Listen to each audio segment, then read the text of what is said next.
오늘 하나님께서 우리에게 주시는 말씀은 로마서 6장 말씀입니다. 신약 성경 246쪽 로마서 6장 1절부터 11절까지 고난주간 수요일 새벽에 주시는 하나님의 말씀으로 받겠습니다. 로마서 6장 1절부터 11절까지 한 절씩 저와 여러분이 교독하겠습니다. 그런즉 우리가 무슨 말을 하리요? 은혜를 더하게 하려고 죄에 거하겠느냐? 죄에 대하여 죽은 우리가 어찌 그 가운데 더 살리요? 무릇 그리스도 예수와 합하여 세례를 받은 우리는 그의 죽으심과 합하여 세례를 받은 줄을 알지 못하느냐?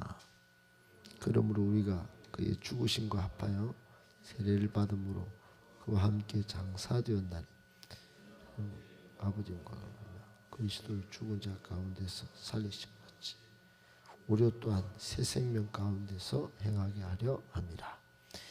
만일 우리가 그의 죽으심과 같은 모양으로 연합한 자가 되었으면 또한 그의 부활과 같은 모양으로 연합한 자도 되리라. 우리가 알거니와 우리의 옛사람 예수와 함께 십자가에 못 박힌 것은 죄의 몸이 죽어 다시는 우리가 죄에게 종노릇하지 아니하려 함이니 이는 죽은 자가 죄에서 벗어나 의롭다 하심을 얻었음이라. 만일 우리가 그리스도와 함께 죽었으면 또한 그와 함께 살 줄을 믿노니 이는 그리스도께서 죽은 자 가운데서 살아나셨음에 다시 죽지 아니하시고 사망이 다시 그를 주장하지 못할 줄을 알미로다.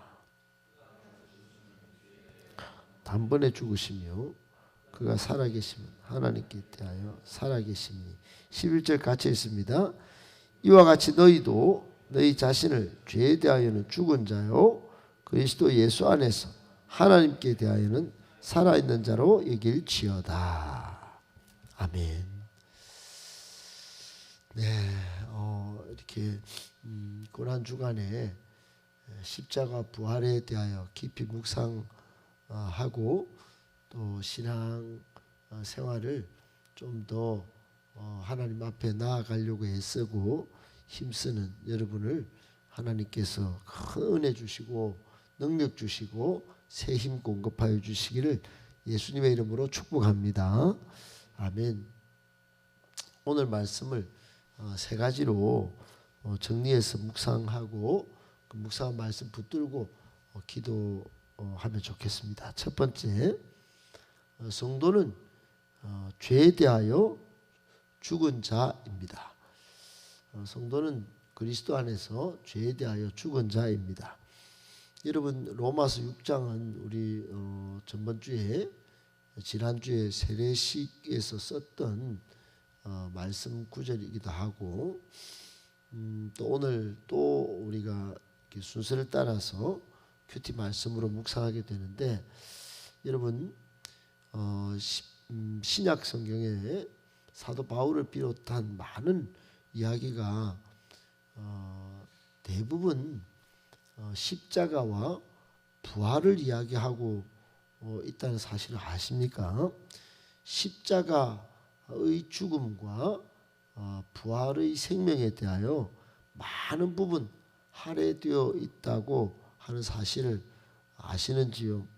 여러분 바울의 신학 속에는 십자가의 의미 또 십자가의 가치 그리고 그 십자가에 죽으신 예수 그리스도가 다시 부활하셨다는 것과 그 부활의 의미와 가치와 그 영광에 대하여 굉장히 많은 부분을 할애해서 말씀하고 있습니다.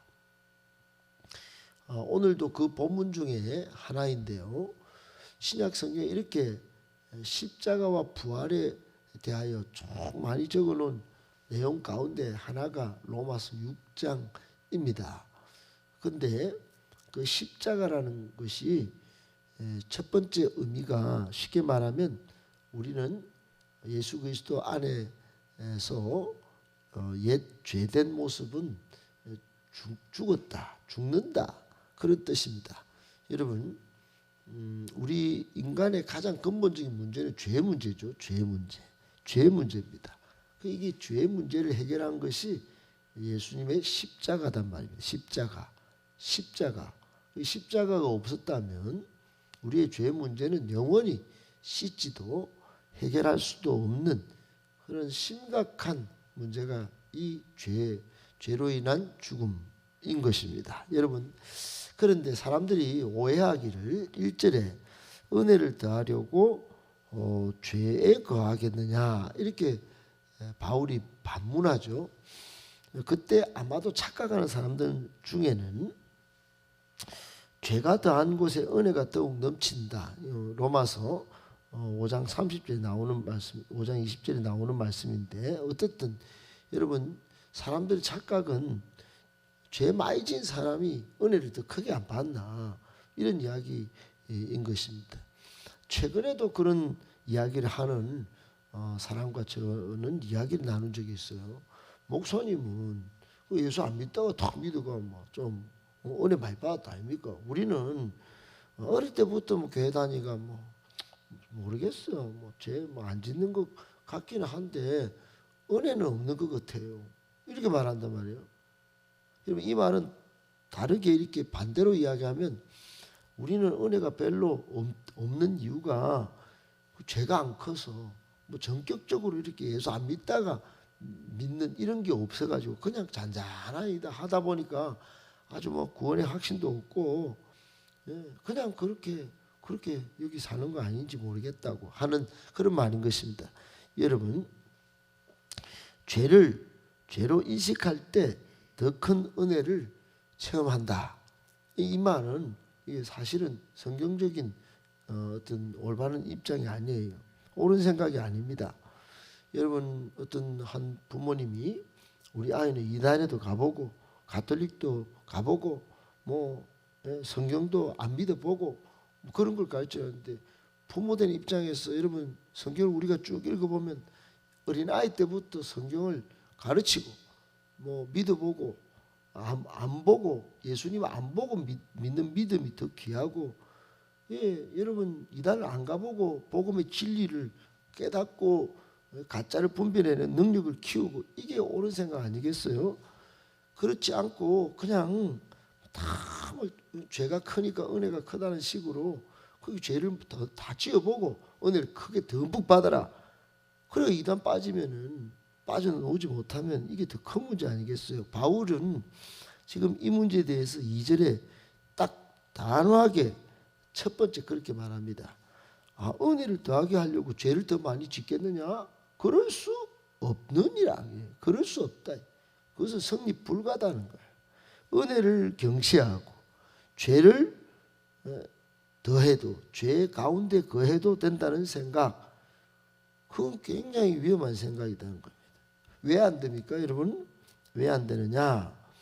여러분, 그것은 히브리서 6장에 유대교에서 기독교로 예수님을 믿고 또 은혜를 맛보고 빛에 거하다가 유대교로 다시 돌아간 성도들을 향하여 히브리서는 기록한 의도가 그런 사람들을 대상으로 기록했는데, 히브리서 6장 3절로 5절에 엄청난 말씀이 있습니다. 뭐라고 하냐면, 한 번 빛을 받고 하늘의 은사를 맛보고 성령에 참여한 바가 되고 하나님의 선한 말씀과 내세의 능력을 맛보고도, 다른 말로 하면 예수를 처음에 믿어서 정말 이렇게 죄된 자를 죽여서 하나님 앞에서 그리스도와 함께 이제 거듭난 존재가 다시 옛날로 돌아가면 이 사람들은 다시 새롭게 하여 회개할 수 없나니, 이는 그들이 하나님의 아들을 다시 십자가에 못 박아 드러내놓고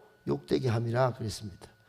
여러분, 한번 예수 안에 들어오면 예수 안에 머물러서 죄된 자기를 죽여서 이제 다시 영적인 생일을 맞이한 줄 알아야 되는데, 나는 더 큰 은혜 받으려고 죄를 짓겠다. 말이 안 된다는 것입니다. 그렇게 돌아가는 사람은 다시 회개할 기회를 얻지 못한다라고까지 히브리 기자는 이야기하는 것입니다. 여러분 오늘 3절에도 왜 안 되느냐? 이미 죄에 죽었기 때문입니다. 우리는 예수 그리스도와 합하여 세례를 받고 옛사람은 같이 죽었, 그리고 부활하신 주와 함께 같이 사는 존재로 거듭났기 때문에 어떻게든 여러분 세례 교인으로 살아야지, 예전으로 돌아가는 것은 예수님을 다시 십자가에 못 박고 드러내놓고 욕보이는 행위가 되는 것입니다. 꼭 기억하시고, 성도는 그리스도와 함께 그리스도 안에서 죄에 대해서 죽었다, 죽은 자다. 여러분 이런 어마어마한 비밀이 있음을 깨달으시고, 여러분 그 의미가 세례교인임을 꼭 기억하시고, 내가 세례받았지, 예수님과 함께 죄에 대해서 죽었지, 다시 살지, 그러고는 여러분 더 잔잔하게 깔려있는 묵직한 십자가의 은혜를 여러분 그 위에서 은혜를 누리시고 사시는 저와 여러분 되시기를 예수님의 이름으로 축복합니다. 아멘. 두 번째, 성도는 그리스도와 연합된 존재입니다. 여러분 연합, 그러니까 무슨 뭐 정치적인 용어로 뭐 어떻게 당과 당이 연합하는 그런 이미지가 워낙 많아가지고 조금 연합이라는 것이 무슨 정치적인 용어로 쓰는 경우가 많아서 좀 그렇긴 한데, 여러분 여기서 그리스도와 연합됐다 이 말은 그런 정도의 연합이 아닙니다. 화학적이고 그런 뭐 어떤 논리적인 연합이 아닙니다. 다른 말로 하면 그리스도와 함께 연합됐다는 것은 우리의 인간적인 이 죽음과 사망의 이 본질을 완전히 예수님과 함께 예전에 죄에 대하여 죽고 예수님과 함께 부활 영생의 새 생명에 동참하는 연합, 그 연합인 것입니다. 여러분 이게 얼마나 가치가 있는지 하는 것은 여러분 이게 우리가 원래 본성적으로는 죄에 대해서 예수님과 연합이 안 되면 마귀의 존재입니다. 마귀적 존재. 우리의 너희 아비는 마귀다 그랬어요. 옛 죄된 성품으로 살아갈 때 우리의 아비는 마귀의 종로로 닿는 존재예요. 그런데 지금은 그리스도와 연합하여 빛의 자녀, 하나님 아버지의 자녀가 되어버렸다는 호적이 바뀐 것입니다. 영적인 호적이 바뀌었어요. 그게 연합의 의미입니다. 여러분 예수님과 함께 연합이 됐다. 이건 이제 호적을 바꾸는 거예요. 그리스도와 전혀 접할 수 없는 상태였던 죄인이 이제 의인이 되는 것이 연합인 것입니다.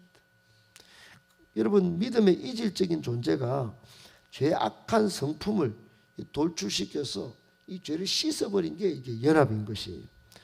여러분 이러므로 연합된 존재인 우리는 어떻게 살아야 할까요? 어떻게 살아야 하느냐?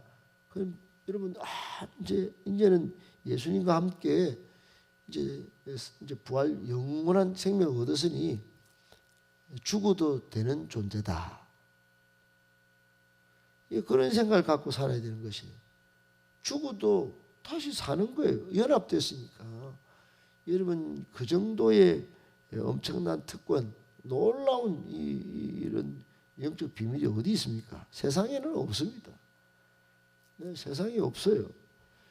당연히 또한 그리스도의 향기를 발휘하면서 살아야 하는 것입니다. 꼭 기억해야 합니다.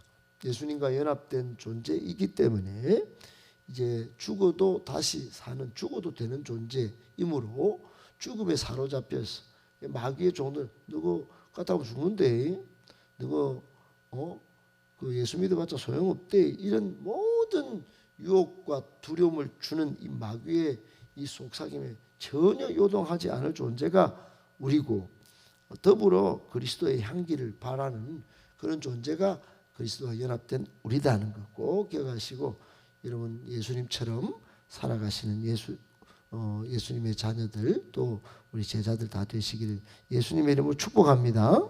아멘. 마지막 세 번째, 그 어떤 것도 영원히 성도의 발목을 붙잡을 존재는 없습니다. 여러분 이 세상에 그 어떤 것도 이제 이름으로 오늘 6장 쭉 읽어보면 우리가 이제 예수님의 부활의 권능, 부활의 생명에 참여하는 존재가 되었으니 이제 성도의 발목을 붙잡을 존재가 하나도 없다. 이런 식으로 저는 마지막 결론을 오늘 본문에 내고 싶습니다. 5절 이하에 보면 예수님은 죽으시고 부활하셨고 우리도 연합되어서 같이 죽고 같이 살게 되었다. 이는 더 이상 죄에게 종로로 타지 않으려는 선언. 6절에 보면 그것입니다. 우리가 알거니와 우리의 옛사람이 예수와 함께 십자가에 못 박힌 것은 죄의 몸이 죽어 다시는 우리가 죄에게 종로로 하지 아니하려 함이니. 예수님이 죽으신 이유가 뭐냐? 우리가 다시는 죄에게 종로로 하지 않게 하려고. 여러분, 이 놀라운 이 십자가 죽음의 비밀이 여기서 까발린 것입니다. 그리고 8절 9절에 보면 그리스도와 연합한 성도가 누리는 삶의 특권이 바로 8절에 반드시 부활한다는 겁니다. 반드시 만약 우리가 그리스도와 함께 죽었으면 또한 반드시 그와 함께 살 줄을 믿노니. 그래서 믿는다는 거예요. 믿는다. 함께 살 줄을 믿는다. 이 엄청난 확신입니다. 부활의 확신. 9절도 이는 그리스도께서 죽은 자 가운데서 살아나셨으며 다시 죽지 아니하시고 사망이 다시 그를 주장하지 못할 줄 알미로라. 그분 예수님만이 아니고 우리도 그렇다는 것입니다. 그러므로 11절에 보면 이와 같이 너희도 너희 자신을 죄에 대하여는 죽은 자요. 나는 죽고 그리스도 예수 안에서 하나님께 대하여는 살아있는 자로 여러분 예수 안에서 살아있는 자로 여길지어다. 그랬습니다. 이 사실을 믿는 우리에게 사도 바울이 로마서 8장에 가서 오늘 6장을 쭉 넘어서 8장에 가면 38절 39절에 그럽니다.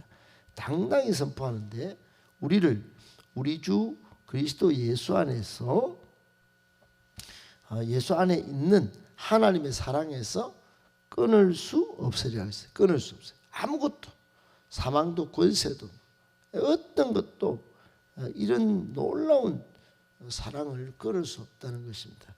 여러분 성도는 죽음마저도 성도를 영원히 붙잡지 않을 권리를 얻게 되고 놀라운 영적 비밀을 가진 존재들이 바로 성도입니다. 꼭 기억하시고 여러분 그 어떤 것도 하나님의 사랑에서 끊을 수 없고 죄를